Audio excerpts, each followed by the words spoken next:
Ladies and gentlemen, welcome to your NXT Takeover WarGames preview and predictions. As per usual, this card has 5 matches going for it. These takeovers have had 5 matches on them for what seems like forever now, going back probably over a year. John, I got to ask how you're feeling about this card. We've got 5 matches. Only 2 titles are on the line. One of them isn't even being defended. It's just being won. Brother, I got to tell you, man, we always do like our little scale, 1 to 10, how hyped we are. I'm clocking in for TakeOver WarGames at a 9 out of 10 on the hype scale. Woo! I am freaking stoked for this. I mean, I'm at a strong 8, but goddamn. I'm just going to say something here at the outset because it seems more appropriate to say it here rather than later in the preview and predictions. And it's something I'm going to reiterate tomorrow when we do Survivor Series preview and predictions. That'll be at 9 p.m. EST. I think what makes me more excited for this than for Survivor Series, I look at Survivor Series, and you can call me cynical if you want, but I feel like they bulked it up with good matches because, we got to drive ticket sales. We've got to give Survivor Series the appearance of a Big Four. Whereas with TakeOver WarGames, I feel like they're the same kind of quality of matches, but they have a narrative backlog to them. Like, I feel like the narrative led up to these matches authentically and genuinely, which is why I'm more hyped for these. Because I really feel like with a lot of Survivor Series, it was very much slapped together at the last minute. Whereas with TakeOver WarGames, you see a narrative continuity, you see a consistency here that led to all these roads that we're going to be traveling down on Saturday. And that's why I think I'm so hyped, because I got to be a part of these stories, and it's been a worthwhile ride. So yeah, 9 out of 10 for me. I am freaking stoked for this. Yeah, that's awesome. I'm sitting at a solid 8 out of 10, very much looking forward to the card, but I'm not super excited about some matches just because I feel like they're going to have very predictable outcomes, and I'm not a big fan of that. That's understandable. Let me ask you something right now, bro, because I'm curious to get into your mind. We already know you're sitting at a solid 8, so I'm actually 1 point higher than you in this case. Yeah, because like I'm not as stoked on like, oh my god, match quality, and I'm more of a story-driven person. And there's really only one match on this entire show that feels like it has an amazing story, and the rest are just good. I can understand it. I look forward to hearing your thoughts more in depth as we go in this preview predictions, but I just want to put you on the spot real quick and get from your mind before we really dig into this card. What match are you looking forward to the most on Saturday? Aleister Black versus Velveteen Dream. And I agree with you. And I love that but we'll talk about that when we get to that match because I'm sure you and I have a lot to say. So what match do you want to start with? Well, I have the match card listed in the description for those of you that would like to follow along with us. And, we've got 2 title matches and a WarGames match. So there are only 2 other matches other than those that we can talk about before those. And unfortunately, Black Dream is one of them, but that's still the more important and the better built of the 2 non-title, non-WarGames matches. So let's start things off with Kassius Ohno versus Lars Sullivan. Yeah, I gotta say, man, like, this is definitely the weakest match on the card. And that's not even so much to try and slight the match. It's just they really didn't get a lot of time to narratively build this, which is kind of a shame because, you're talking about 2 behemoths. I mean, you look at Kassius Ohno, he's fat! And then you look at Lars Sullivan, and he's got such a unique look, and I love how he carries himself. I think these guys were owed a bit more of a proper build, but what can you do? I do think it'll be a great match to legitimize, and that's the word I'm going to use here, Lars Sullivan, because I think if he beats Kassius Ohno, it may not be the biggest deal because it's been kind of under the radar recently, but I think, and see, that's the beauty of commentary, mainly Nigel McGuinness and Mauro Ranallo, I think they're going to sell it like a huge deal when Lars beats Kassius Ohno. And given my language, guys, you already know how I feel. I absolutely believe Lars Sullivan is going to beat Ohno here, and he's going to continue to climb up, whereas Ohno, who even knows what his future is going to be, that remains to be seen, but it should be a solid match. Again, the narrative stakes not too high, but it should be a good legitimizing victory for Lars Sullivan. What do you think? I mean, he almost has to win, right? Like, there's no way that they would give him this kind of push, this kind of high-profile match, and then he just loses to Kassius Ohno, who they've done, like you said, basically nothing with. That would just make no sense. Right. So I definitely think that Lars is going to win this. And honestly, it wouldn't surprise me if he won in relatively dominant fashion, too. Yeah, I agree, which honestly, given the imagery of like Ohno and his offensive style, with the elbow strikes and the kicks and everything, if Lars Sullivan were just to ragdoll him, which I don't think would happen, but in a more fantasy context, if it would, I mean, how would that make Lars look? Like, goddamn, that's a guy I definitely don't want to fuck with. And I think that's a great impression to give. But yeah, I think we're both agreeing here that Lars is winning, and there's not much more you can say about that. So I guess we can move on. All right. Well, before we do move on, I do want to just say regarding Lars, I think the first person to beat him might end up being Gargano. I think that they are going to kind of build both of those guys, and Gargano obviously being sort of the ultimate underdog. I think it would be very interesting for him to be Lars's first loss on NXT. Very interesting prediction. We'll see how that pans out. I'm going to stay mum on it for right now because I find the direction of both Lars and Gargano to be interesting, but I could certainly co-sign to the sentiment that it would be a good choice, especially if you give it the proper narrative framework. So right. We'll see. That applies to everything we talk about. It would be a good idea if it was given proper narrative framework. Right? Yeah. Like, that's pretty much everything we say. Thankfully, though, I mean, I'm more confident in NXT, albeit maybe not by too much, but I am more confident in NXT than the main roster to give it such a framework. But again, we'll have to wait and see what they do with it. Because I think they have something really special on both guys. I guess we can move on to our next match then, which is, and I'm kind of stalling in a way because I don't want to talk about this so early. I want to be able to save this for later, but it is the only match left that isn't a title match or a WarGames match. So let's get into it. Aleister Black, Velveteen Dream. I am really curious to know who you're picking to win this match because I feel like there's been so much narrative buildup that we aren't even really thinking about, the match and the physicality and the winner at the end of the day, because I haven't really thought much about it myself. Well, before you volley that ball to me, I was really looking forward to just hearing your full thoughts on this. I think you and I on the TwitWow podcast, particularly our NXT episodes, have been so praiseworthy of this feud. Like, I feel like they've done such a brilliant job. Did you have any other final thoughts to share before we really say who the winner's going to be? Well, it really does feel like Aleister Black has gotten the better of Velveteen Dream at every turn of this feud, and he's also undefeated. So the easy way to go about this is just to say, oh, well, obviously Aleister Black is winning, and this whole build has just been a more intricate way to feed somebody to Aleister Black that doesn't make the person being fed to him look worse because of how great they looked in the build-up and then just kind of looking strong in the match with him. Right. And I think that might even be the case, but God, how interesting would it be if this was Aleister Black's first loss was to Velveteen? Like, even if it was a shitty, ref turning around and hitting a low blow, roll up Toru Yano style win for Dream, how much more interesting would that be? Oh, absolutely. I mean, and look, I can't avoid it anymore. You originally put it on me, John, who are you picking? I'm going to put my balls on the table with this one. I'm picking Velveteen Dream to win. I'm going for it. I agree with Jarveris. And I mean, look, I just want to say something too. This isn't your usual, crazy old John being wacky with his predictions again. There's something going on here that hasn't gone on yet with Aleister Black and his run. And that's that, Velveteen Dream hasn't shown any intimidation. He hasn't shown any kind of awe. If anything, I mean, he is very narcissistic as a character in a way, but I think he views himself as a natural complement to who Black is and therefore can stand in the same light as him, unabated, with no issue. That said, we know that Dream's drive is to get Black to say his name. And I really don't feel like he's given it to Black that much because even when he has, and this is the important thing to note here, Black has always turned it around. Put on his jacket, I'm still going to take out Raul Mendoza and stare you down. You're going to jump me, I'm going to get the upper hand and send you walking to the back. He hasn't really fully been handed a comeuppance yet. And I feel like, and here's the thing too, let's not forget that to start this whole thing, Black spoke for the first time. And I think that was an added layer to his character, oh shit, he speaks, because he had never done that before. And he was speaking about, the man that he is and, what I have to do.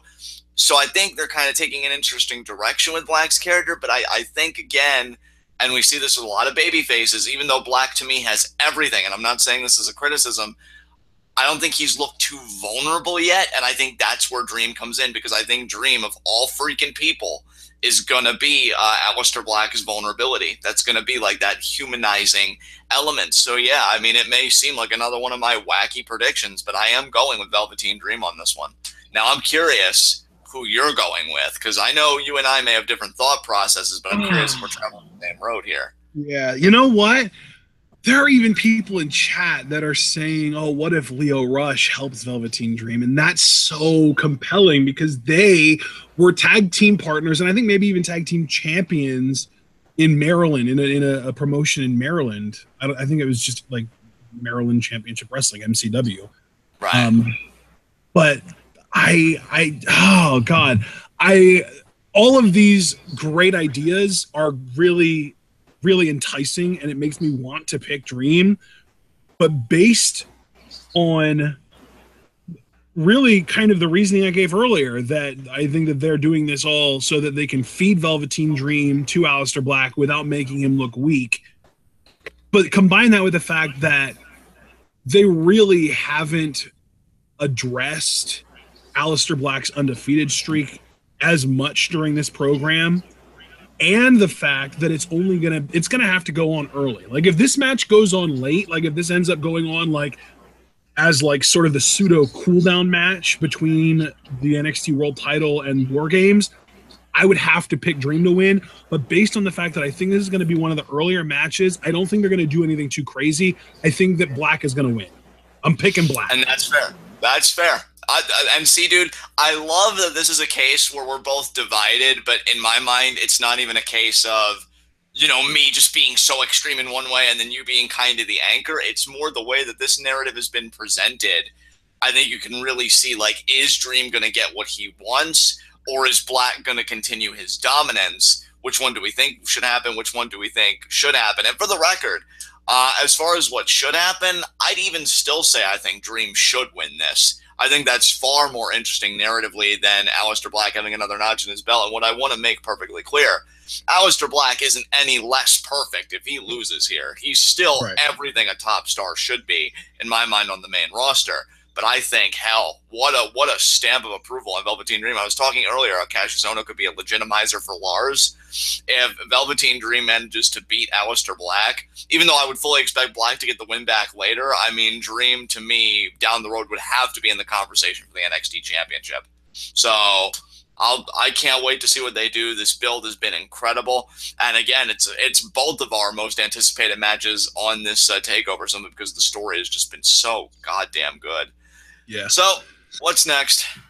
Oh, God. I'm also thinking about, like, how much would be added to this match if we just got something as simple as, like, a moment where Dream is on the ropes and Black, even though Dream is on the ropes, Black still hits him with Black Mass and it knocks him out and he falls into the ring and there's just a little trickle of blood running out of his mouth. And then he gets the win. And then after the whole thing is over, Dream grabs him by the hand, picks him up, shakes his hand, and just gives him that respect. Like, doesn't even need to do the whole saying his name thing. Just shake his hand, give him respect. Like, there's so much legitimacy to be had there. And I don't know. I don't know. I think that this match has the potential to be a very artistic in a way, I guess you could say. And I don't know if they're going to take it to its full potential, but I kind of am hoping that they go artsy with it in a way. I gotta be, like, I know this will never happen, and what I love about Premium Predictions is you and I can just let our hair down and let our thoughts freeform. But it's times like this where I almost wish that workers, like, together as a unit could go into business for themselves, even against, like, a brand's interests. Because I would love for these guys just to do whatever the hell they wanted and breathe that artistic life into this match that you and I both know is there. And I am worried, and see, that's the thing, even though I am still picking Dream, I can never lie that I am worried that NXT is going to be like, we've got a real commodity here in Black, and they play the conservative route, and they have him just maintain and perpetuate his streak. And I'm not saying there's anything inherently wrong with that. I'm just saying, and you know, it's been my criticism of WWE for a long time, there's no passion for possibility to me with a lot of the booking. And this is just another case where it's like, God, this story's been so good. How are you going to punctuate it? But we'll give them the benefit of the doubt. We'll see what they do with it. But for now, that's all I got to say about this match before I getting repetitive. So what do we got next on this card? The women's championship match. It's vacant right now, but we have a four-way for it on this show, and it's Ember Moon, Nikki Cross, Peyton Royce, and Kairi Sane. No, stop it. All right. Here's my thing about this, okay? We have got 4 women, and I'll be honest, everybody, this is a match I've thought about a lot. Can't speak. You know what? Before you make your pick, let's do something a little different here. Rather than doing just this is who I pick, this is who I think is going to win, I want us to make 2 little miniature numbered lists, okay? Yeah. So the first list, I want you to list from who you think is most likely to win in order from 1 to 4.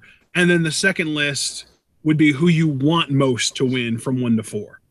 Okay, well, I'm going to be coy, and I'm going to do the want first, because, you know... That's fair, that's fair. I was actually kind of thinking about that, too. I kind of wish I would have said those in different order, so I'm glad you say that, yeah. So, Kairi Sane for 1.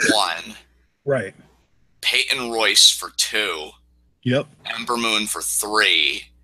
Nikki Cross for 4. Okay. What about you? Do you want me to go want first, too? Yeah, want first, and then I'll do a think, and then you do think. Okay, want 1 Peyton Royce, 2 Kairi Sane, 3 Ember, 4 Nikki. I like how it's pretty much our 1s and 2s are flipped, but then 3 and 4 are the same. Yeah. Now here we get to where who I think is going to win. Which obviously whoever you put at number 1 is your official pick to win. Exactly.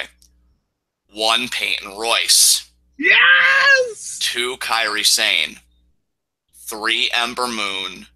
4 Nikki Cross. See, I disagree with you there. I definitely disagree with your prediction. As happy as I am that you put Peyton Royce at number 1 and you're picking her to win, bro, and I would be so freaking happy if she did. But I now don't see this.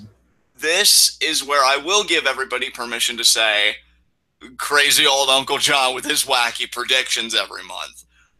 I feel like Peyton Royce is being severely overlooked deliberately as part of the narrative here. Because I feel like everybody is looking at Kairi Sane and Ember Moon, and with good reason. And especially Kairi Sane, because it's just so wonderful. Oh, God, stop it. But I've got chocolate truffles in the oven. I don't have time for this shit. But no, I honestly believe, look, is it colored a bit with bias? Yes, look, I love Kairi to death. That should be obvious knowledge to everybody. But what have you and I been saying on this podcast for so long? That, and I'm going to go ahead and say it, I think the iconic duo, regardless of male or female, is probably the most underutilized act in NXT right now. Because those I would just say, rather than saying underutilized, I would just say entertaining. They're the most entertaining act of entertaining, but I don't. But again, though, I'm sticking to my guns here. I don't think NXT gets as much mileage out of them as they can. Like, obviously, they get some because we see them and they're visible.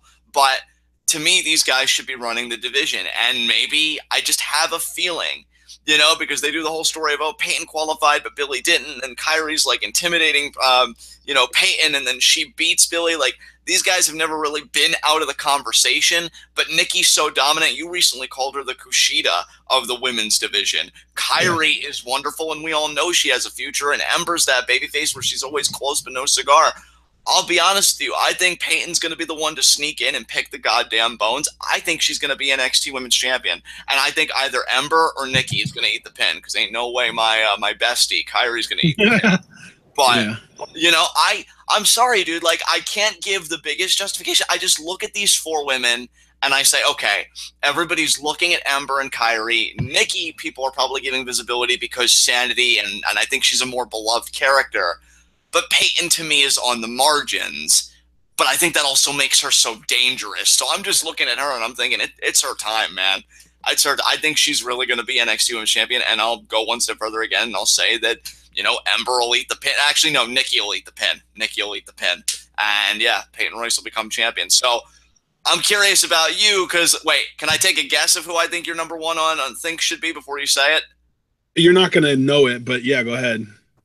You're going to say Ember, aren't you? Yeah, that is correct. Yeah, I'm surprised you got it. But, yeah, I'm picking Ember Moon to win.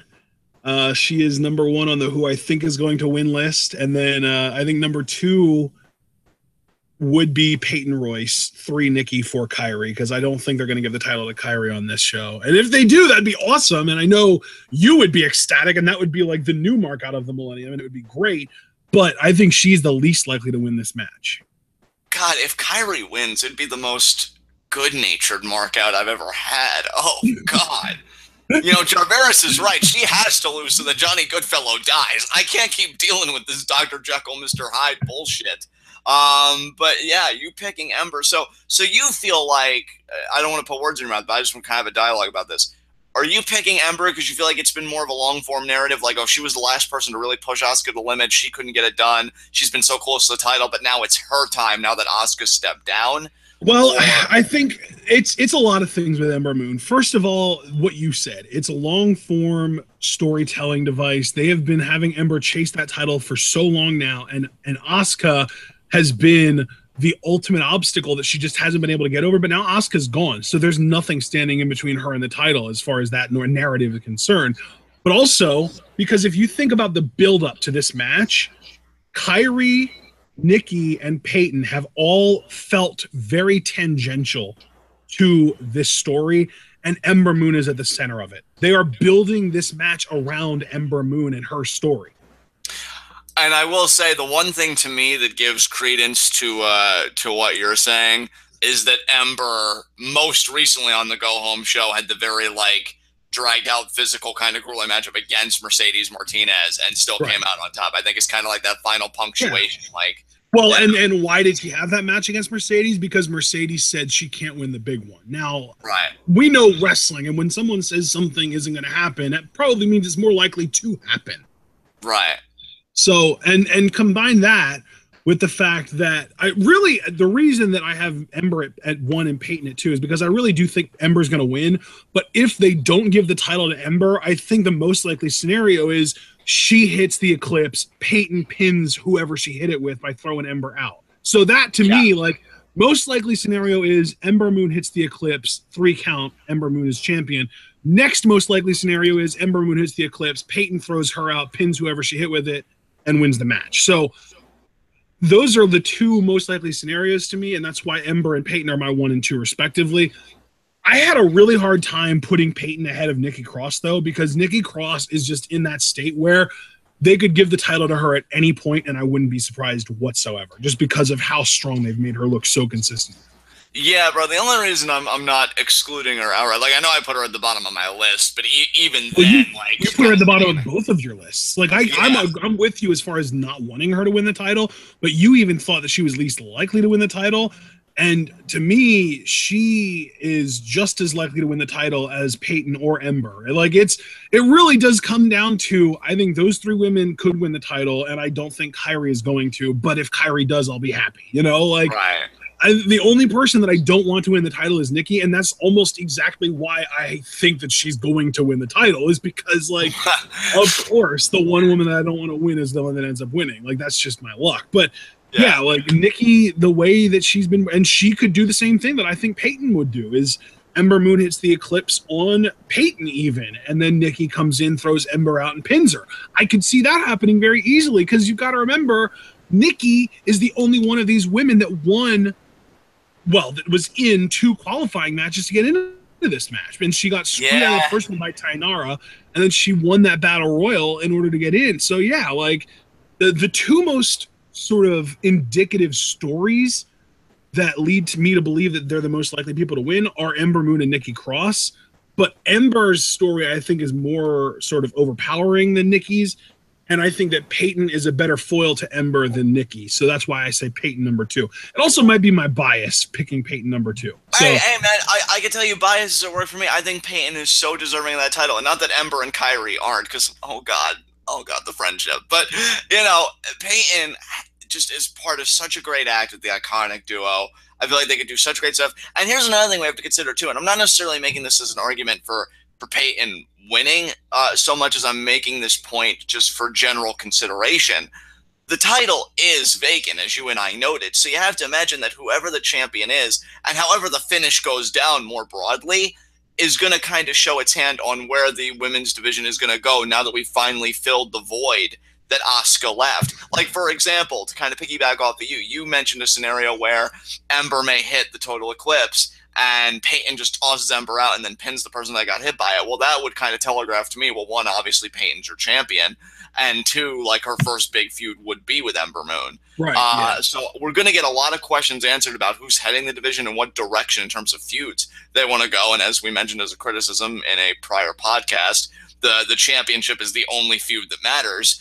You know what's kind of funny, though, is like the two people that I think are most likely to win. I think Peyton, if she doesn't win, is the most likely to get pinned. Yeah, I could see why you're saying that. And here's something. It's funny because I think that Kairi is the least likely to win, but I also think that she is the least likely to get pinned. Right. I think they're going to go out of their way to protect her. I just don't think they're going to give her the title. So, like, when you really kind of crunch the numbers, it really does kind of add up to Ember Moon pinning Peyton Royce to me.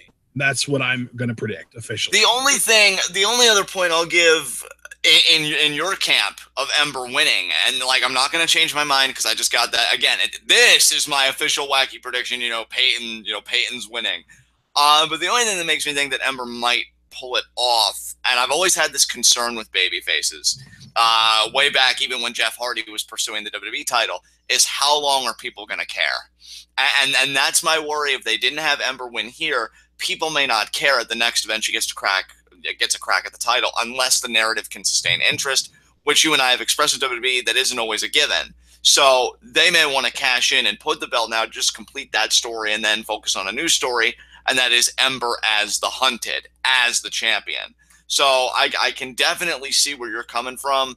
I'm going to dig my heels in the dirt, though, and be stubborn. So we'll see how it goes, but it should be a very good match. I'm looking forward to seeing where the direction of the division is going to go.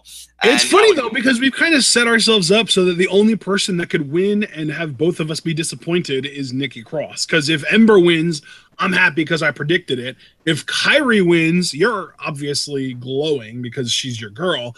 And if Peyton wins, we're both ecstatic because she's my favorite to win and she's who you picked to win. So, really, it's win-win-win, lose. Screw you, Nikki. Nobody wants you here. Anyway, I'm guessing, NXT Championship match is up next to talk about? Drew McIntyre versus Andrade Cien Almas. And before you even bother, I'm just going to come around and say Drew's retaining here. Yeah, he is. Dude, I'm going to level with everybody because I'm sure I kind of telegraphed what my other prediction was going to be, at least as far as this championship match, when I said that Peyton was my wacky prediction. You have no idea how bad I wanted to pick Andrade, and not just because of bias. Like, I really wanted to be given a reason to pick Andrade, but given that he's come out on top against Drew not once but twice, it really makes me think that Drew's going to give it back to him. The story that I would love to see, that Andrade wins the title, goes on a great run, but it's ultimately ended by Gargano, bringing that full circle because Zelina threw in his face, so you can't do it on your own. And she really began. If Vince decides to tell Triple H this weekend, hey, I want Drew McIntyre back on the main roster, Drew would have to drop the title to Andrade, and I'd be ecstatic about it. Oh, dude, I don't even have to say that I'd be ecstatic about it. You guys know that until, I had that whole Hideo kind of thing, that Andrade was my number one, and honestly, he's kind of taken that spot only because of Hideo's absence. Where the hell has Hideo been? Yeah, probably lamenting his life that he's going to be a part of the Cruiserweight division and counting down the days until he can return to Noah. But I look at Andrade, and I've already said, he's brilliant. I love Zelina Vega. Like, the packaging is there. This is me being a petulant, whiny fan, and I can own up to that. But this is where time does not favor Andrade, because he happens to have it all together in the same era that Adam Cole, Drew McIntyre, and so many others are sharing the division. And it's really a shame. And that's not Drew's fault. He's only benefiting, from the circumstances the same way that Andrade is suffering from them. I can't fault either one of them for that. But it's Drew's time right now. And really, I was honestly hoping that on the Go Home show, Drew would get the upper hand. This way it would be more of a toss-up. And then, to be honest with you, I would have picked Andrade because I would have said Zelina was going to be the X factor. But here, I think Drew's going to find a way. So yeah, very heavy-hearted. I'm picking Drew to win, but if Andrade wins, I mean, I love Kairi Sane, but if Andrade wins, that'll be my new mark out of 2017. And if you guys think it would be hard to unseat my mark out for Skrull, Andrade can do it, because I'd fucking love to see him as NXT champion. It's just not happening, so that's all there is to it. Yeah. Well, we can agree on that, at least. We can agree on that. So, yeah, Drew is retaining, and really, if they would have wanted me to waffle even a little bit on this, it wouldn't have even taken a Drew McIntyre standing tall moment on the last episode of NXT TV. All it would have taken was for it to be like a sure thing that this match was going to main event. Because if I was 100% sure that this match was the last match that it was main eventing, I'd be closer to 50-50 than I am now. But knowing that it's not even going on last, that WarGames will be, I am 100% sure that Drew is retaining. And if he doesn't, I'll be shocked. But in that same vein, I'll be ecstatic because I love Andrade so much. And it probably means that Drew's getting called up. And both of those things need to happen. And I would hope as a third block, though this is far more uncertain than the two that you put forward, that again, we would get this amazing long-form narrative of Gargano beating Andrade for the title, because that's just the vision I have in my mind. I think those two could fucking kill it. But again, NXT has to pull the trigger first. Neither one of us thinks they will. So I'm just going to get my sigh out. And we can move on to WarGames. All right, let's get right into it. Then you guys see it on the background of the video. We've got WarGames. 3 teams of 3 people each in 2 rings with 1 cage, and apparently no roof on the cage. So it's going to be interesting as well. We've got Sanity represented by Eric Young, Alexander Wolf, and Killian Dane. The Undisputed Era represented by Adam Cole, Kyle O'Reilly, and Bobby Fish. And the Authors of Pain and Kyle O'Reilly being a team of 3, all going at it. No stakes whatsoever. From what I understand, the tag team titles are not on the line here. And yeah, I guess this is just meant to be like a turf war. Let me just get my, seemingly stupid question out of the way early to you, just to kind of set the tone. Do you have any inclination whatsoever that Roddy is going to turn on his team and help Undisputed Era win? No. No. I share that inclination somewhat. I don't want to make it seem like it's an overwhelming, Ricardo Rodriguez turning on RVD kind of thing. That'll never get old. But it's kind of scratched away at my head a little bit, mainly because WWE is kind of weird with their booking sometimes. And I know what people would ask. If Roderick was going to help the Undisputed Era, why would he, go on and have with them? Earlier, before this WarGames, it was only like a week or 2 ago. And the question and the answer to that being, I don't know. I just feel like, I don't know, maybe that's WWE's idea of setting up a swerve. But you don't have any inclination that that's happening, so I'm going to have you go first. And if you're not expecting a turn, and the only reason I even say that too is because, to your point, there is no title on the line. I don't know if WWE wants to do anything besides it just being, oh, hey, guys, it's WarGames. Like, I always feel like they like to punctuate the endings of their takeovers anymore with, like, some kind of turn or, debut or something like that. So how do you see this match going, man? I'm very curious to pick your brain on this. I mean, we might get not necessarily a turn or anything like that, but we might get a debut here. Who do you think could debut? I mean, do you have any inkling of who might debut, or are you just putting that out there? Donovan Dijak.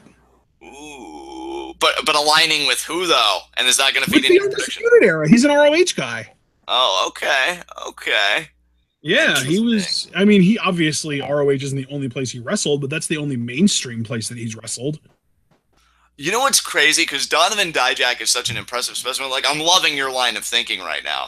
That I could see, it works both ways to me. Because I could either see Sanity having the Undisputed Era cornered, and you know what a behemoth Killian Dane is, and then Donovan Dijak kind of neutralizes that. Or Roddy, because he's been getting pressured by the Undisputed Era and the AOP kind of closing in. But again, Donovan Dijak comes in and he just wrecks face. Yeah, like I think that's a very attractive idea. Yeah, because like if you think about it, the only team in this entire match that does not have a big guy on their team is the Undisputed Era. It's Adam Cole, Kyle O'Reilly, Bobby Fish are all under 6 feet tall. Akam and Razor are both huge. Alexander Wolf is a bigger guy, and Killian Dane is kind of in that super heavyweight category as well. So, right. Both of the other teams have bigger guys. And in the meantime, the Undisputed Era is just 3 guys that are 5'11" and under 200 pounds. So, Adam Cole might be around like 210 At most, probably closer to 205, which I didn't want to say, but let's be right.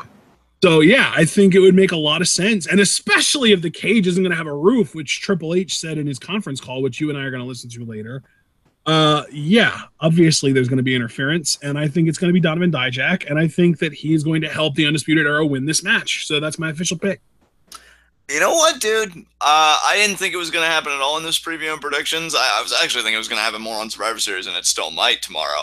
But I am going to agree with that prediction wholeheartedly, because before I was just going to say the Undisputed Era was going to win. Like, you and I didn't disagree about that. But now, like, you've really persuaded me. Like, I feel like your reasoning was persuasive enough that I can co-sign onto a Donovan Dijak debut very easily. I love the way you presented it. And especially because they could easily do the Batista story with Dijak, where he is portrayed as Adam Cole's bodyguard. He is this muscle character. People think he's kind of dumb, and eventually he turns on Adam Cole and takes the title from him, because by then I'm assuming Cole will have held the world title, because I think that's what they're going to do. I think the Undisputed Era is going to do what we wanted Sanity to do that they never did. I think that O'Reilly and Fish are going to probably win some tag team tournament that lets them go after Sanity and win the tag titles from them. I think Adam Cole is probably our next NXT World Champion, considering we've already gotten the tease between him and McIntyre.